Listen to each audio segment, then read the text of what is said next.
নমস্কার। পাঁচমেশালি গল্পে সবাইকে স্বাগত। আমি বন্দনা। আজ আমি পাঠ করে শোনাব কথাশিল্পী শরৎচন্দ্র চট্টোপাধ্যায়ের লেখা একটি ছোট গল্প, লালু।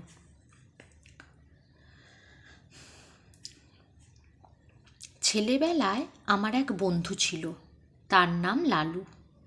অর্ধ শতাব্দী পূর্বে, অর্থাৎ সে এতকাল পূর্বে যে তোমরা ঠিকমতো ধারণাও করতে পারবে না। আমরা একটি ছোট্ট বাংলা স্কুলের এক ক্লাসে পড়তাম। আমাদের বয়স তখন 10-11। মানুষকে ভয় দেখাবার, জব্দ করবার কত কৌশলী যে তার মাথায় ছিল তার ঠিকানা নেই। ওর মাকে রবারের সাপ দেখিয়ে একবার এমন বিপদে ফেলেছিল যে তিনি পা মোচকে প্রায় 7-8 দিন খুঁড়িয়ে চলতেন। তিনি রাগ করে বললেন ওর একজন মাস্টার ঠিক করে দিতে। সন্ধেবেলায় এসে পড়াতে বসবেন, ও আর উপদ্রব করবার সময় পাবে না। শুনে লালুর বাবা বললেন, না, তার নিজের কখনো মাস্টার ছিল না। নিজের চেষ্টায় অনেক দুঃখ সয়ে লেখাপড়া করে এখন তিনি একজন বড় উকিল। ইচ্ছে ছিল ছেলেও যেন তেমনই করেই বিদ্যা লাভ করে। কিন্তু শর্ত হলো এই যে, যেবার লালু ক্লাসের পরীক্ষায় প্রথম না হতে পারবে, তখন থেকে থাকবে ওর বাড়িতে পড়ানোর টিউটার। সে যাত্রা লালু পরিত্রাণ পেলে, কিন্তু মনে মনে রইল ও মার ওপরে চোটে, কারণ উনি তার ঘাড়ে মাস্টার চাপানোর চেষ্টা ছিলেন।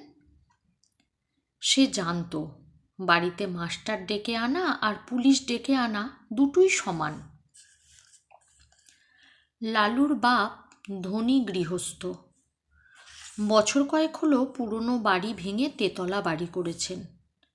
সেই অবধি লালুর মায়ের আশা গুরুদেবকে এ বাড়িতে এনে তার পায়ের ধুলো নেন। কিন্তু তিনি বৃদ্ধ, ফরিদপুর থেকে এত দূরে আসতে রাজি হন না। কিন্তু এইবার সেই সুযোগ ঘটেছে। স্মৃতিরত্ন সূর্যগ্রহণ উপলক্ষে কাশী এসেছেন। সেখান থেকে লিখে পাঠিয়েছেন ফেরবার পথে নন্দরানীকে আশীর্বাদ করে যাবেন।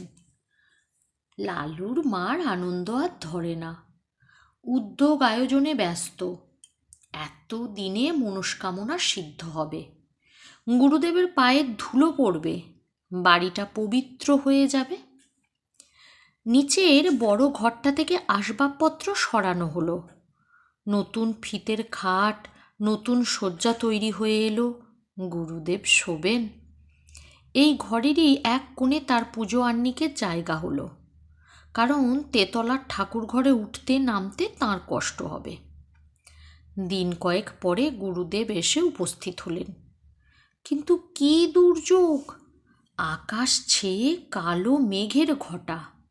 যেমন ঝড় তেমনই বৃষ্টি, আর তার বিরামও নেই। এদিকে মৃষ্টান্নাদি তৈরি করতে, ফল ফুল সাজাতে লালুর মা নিঃশ্বাস নেবার সময় পান না। তারই মধ্যে স্বহস্তে ঝেড়ে ঝুড়ে মশারি গুঁজে দিয়ে বিছানা করে গেলেন। নানা কথাবার্তায় রাত হয়ে গেল। পথশ্রমে ক্লান্ত গুরুদেব আহারাদি সেরে শয্যা গ্রহণ করলেন।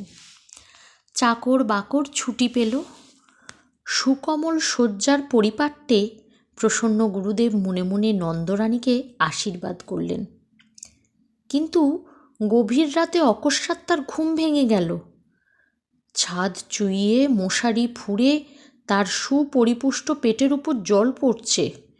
উফ, কি ঠান্ডা সে জল! শশব্যস্তে বিছানার বাইরে এসে পেটটা মুছে ফেললেন। বললেন, নতুন বাড়ি করলে নন্দরানী, কিন্তু পশ্চিমের কড়া রোদে ছাদটা এরই মধ্যে ফেটেছে দেখছি। ফিতের খাট ভারী নয়, মশারি শুদ্ধ সেটা ঘরের আর এক ধারে টেনে নিয়ে গিয়ে আবার শুয়ে পড়লেন। কিন্তু আধ মিনিটের বেশি নয়, চোখ দুটো সবে বুজেছেন, অমনি 2-4 ফোঁটা তেমনই ঠান্ডা জল টপ টপ টপ টপ করে পেটের ঠিক সেই স্থানটির উপরেই ঝরে পড়ল। স্মৃতিরত্ন আবার উঠলেন, আবার খাট টেনে অন্য ধারে নিয়ে গেলেন। বললেন, ইস, ছাদটা দেখছি কোণ থেকে ও কোণ পর্যন্ত ফেটে গেছে। আবার শুলেন, আবার পেটের ওপর জল ঝরে পড়ল। আবার উঠে পেটের জল মুছে খাটটা টেনে নিয়ে আর এক ধারে গেলেন, কিন্তু শোবা মাত্রই তেমনই জলের ফোঁটা। আবার টেনে নিয়ে আর এক ধারে গেলেন, কিন্তু সেখানেও তেমনই। এবার দেখলেন বিছানাটাও ভিজেছে, শোবার জোও নেই। স্মৃতিরত্ন বিপদে পড়লেন। বুড়ো মানুষ, অজানা জায়গায় দৌড় খুলে বাইরে যেতেও ভয় করে, আবার থাকাও বিপজ্জনক। কি জানি, ফাটা ছাদ ভেঙে হঠাৎ মাথায় যদি পড়ে। ভয়ে ভয়ে দৌড় খুলে বারান্দায় এলেন। সেখানে লণ্ঠন একটা জ্বলছে বটে, কিন্তু কেউ কোথাও নেই, ঘোর অন্ধকার। যেমন বৃষ্টি তেমনই ঝোড়ো হাওয়া। দাঁড়াবার জো কি? কোথায় চাকর বাকর, কোন ঘরে শোয়ে তারা, কিছুই জানেন না তিনি। চেঁচিয়ে ডাকলেন, কিন্তু কারও সাড়া মিলল না। একধারে একটা বেঞ্চি ছিল, লালুর বাবার গরিব মক্কেল যারা, তারাই এসে বসে। গুরুদেব অগত্যা তাতেই বসলেন। আত্মমর্যাদার যথেষ্ট লাঘব হলো, অন্তরে অনুভবও করলেন, কিন্তু উপায় কি? উত্তরে বাতাসে বৃষ্টির ছাঁটের আমেজ রয়েছে, শীতে গা শিরশির করে। কোচার খুঁটটা গায়ে জড়িয়ে নিয়ে পা দুটি যথাসম্ভব ওপরে তুলে যথাসম্ভব আরাম পাবার আয়োজন করে নিলেন। নানাবিধ শ্রান্তি ও দুর্বিপাকে দেহ অবশ, মন তিক্ত, ঘুমে চোখের পাতা ভারাতুর। অনভ্যস্ত গুরুভোজন ও রাত্রি জাগরণের দু একটা অম্ল উদ্গারেরও আভাস দিলে উদ্বেগের আর অবধি রইল না। হঠাৎ এমনি সময় অভাবনীয় নতুন উপদ্রব। পশ্চিমের বড় বড় মশা দুই কানের পাশে এসে গান জুড়ে দিল। চোখের পাতা প্রথমে সাড়া দিতে চায় না, কিন্তু মন শঙ্কায় পরিপূর্ণ হয়ে গেল। কি জানি এরা সংখ্যায় কত? মাত্র মিনিট 2-3 অনিশ্চিত নিশ্চিত হলো। গুরুদেব বুঝলেন সংখ্যায় এরা অগণিত। সে বাহিনীকে উপেক্ষা করে বিশ্বে এমন বীরপুরুষ কেউ নেই। যেমন তার জ্বলুনি, তেমনই তার চুলকুনি। স্মৃতিরত্ন দ্রুত স্থান ত্যাগ করলেন, কিন্তু তারা সঙ্গ নিলে। ঘরের মধ্যে জলের জন্য যেমন, ঘরের বাইরে মশার জন্যই তেমন। হাতে পায়ে নিরন্তর আক্ষেপে, গামছার সঘন সঞ্চালনে কিছুতেই তাদের আক্রমণ প্রতিহত করা যায় না। স্মৃতিরত্ন এপাশ থেকে ওপাশে ছুটে বেড়াতে লাগলেন। শীতের মধ্যেও তার গায়ে ঘাম দিলে। ইচ্ছে হলো ডাক ছেড়ে চেঁচান, কিন্তু নিতান্ত বালকোচিত হবে ভেবে বিরত রইলেন। কল্পনায় দেখলেন নন্দরানী সুকোমল শয্যায় মশারির মধ্যে আরামে নিদ্রিত। বাড়ির যে যেখানে আছে পরম নিশ্চিন্তে সুপ্ত। শুধু তাঁরই ছুটোছুটির বিরাম নেই। কোথাকার ঘড়িতে 4টে বাজল। বললেন, কামড়া বেটারা, যত পারিস কামড়া, আমি আর পারি নে। বলি বারান্দার একটা কোণে পিঠের দিকটা যতটা সম্ভব বাঁচিয়ে ঠেস দিয়ে বসে পড়লেন। বললেন, সকাল পর্যন্ত যদি প্রাণটা থাকে তো এ দুর্ভাগা দেশে আন না। যে গাড়ি প্রথমে পাবো সেই গাড়িতেই দেশে পালাবো। কেন যে এখানে আসতে মন চাইতো না তার হেতু বোঝা গেল। দেখতে দেখতে সর্বসন্তপ্রহর নিদ্রায় তার সারা রাত্রির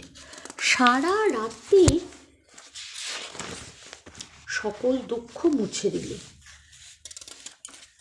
স্মৃতিরত্ন অচেতন প্রায় ঘুমিয়ে পড়লেন। এদিকে নন্দরানী ভোর হতে না হতেই উঠেছেন। গুরুদেবের পরিচর্যায় লাগতে হবে যে। রাত্রে গুরুদেব জলযোগ মাত্র করেছেন, যদিচ তা গুরুতর, তবু মনের মধ্যে ক্ষোভ ছিল, খাওয়া তেমন ভালো হয় নাই। আজ দিনের বেলা নানা উপাচারে তা ভরিয়ে তুলতে হবে। নিচে নেমে এলেন, দেখেন দোর খোলা। গুরুদেব তাঁর আগে উঠেছেন ভেবে একটু লজ্জা বোধ হলো। ঘরের মধ্যে মুখ বাড়িয়ে দেখেন তিনি নেই। কিন্তু এ কী ব্যাপার?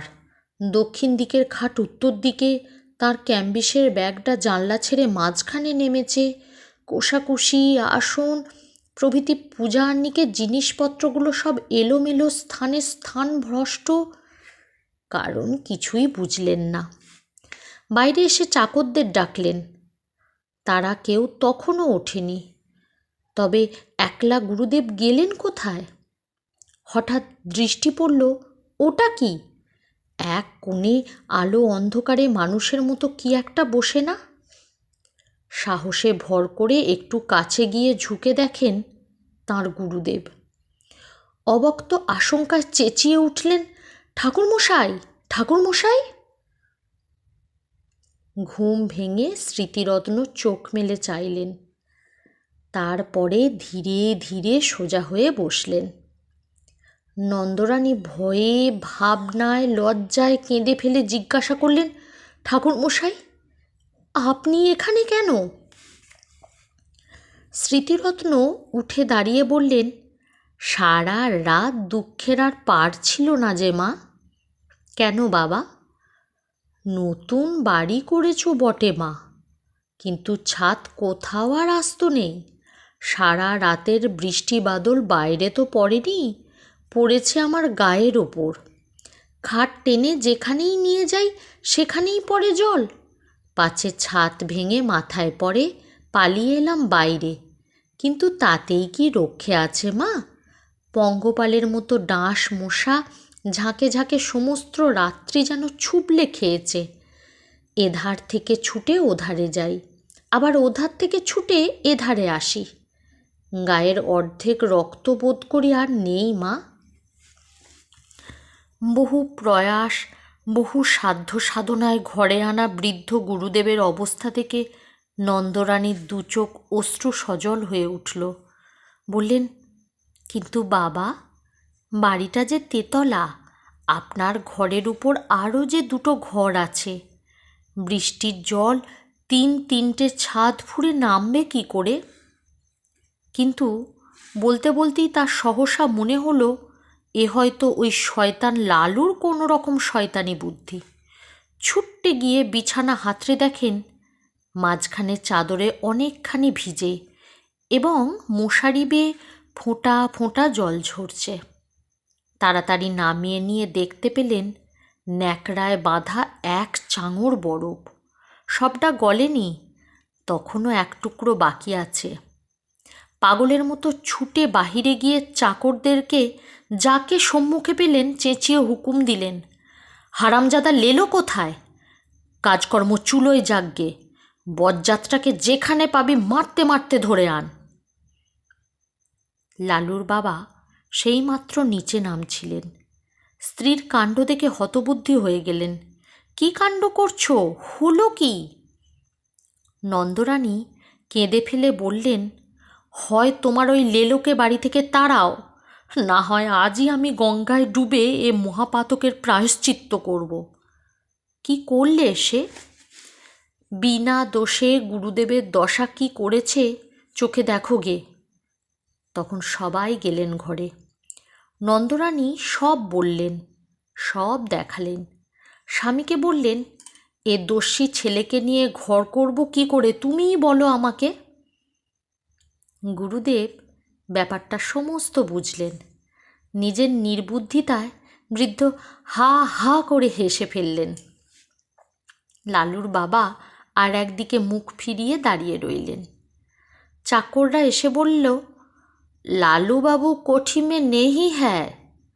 আর একজন এসে জানালে সে মাসিমার বাড়িতে বসে খাবার খাচ্ছে, মাসিমা তাকে আসতে দিলেন না। মাসিমা মানে নন্দর ছোট বোন। তার স্বামীও উকিল, সে অন্য পাড়ায় থাকে। এর পরে লালু দিন 15 আর এ বাড়ির ত্রিসীমানায় পা দিলে না। গল্প পাঠ ভালো লাগলে লাইক, কমেন্ট, শেয়ার করবেন। আমার আরও গল্প শুনতে হলে আমার চ্যানেলটিকে সাবস্ক্রাইব করে আমার পাশে থাকবেন। সকলে ভালো থাকুন। নমস্কার।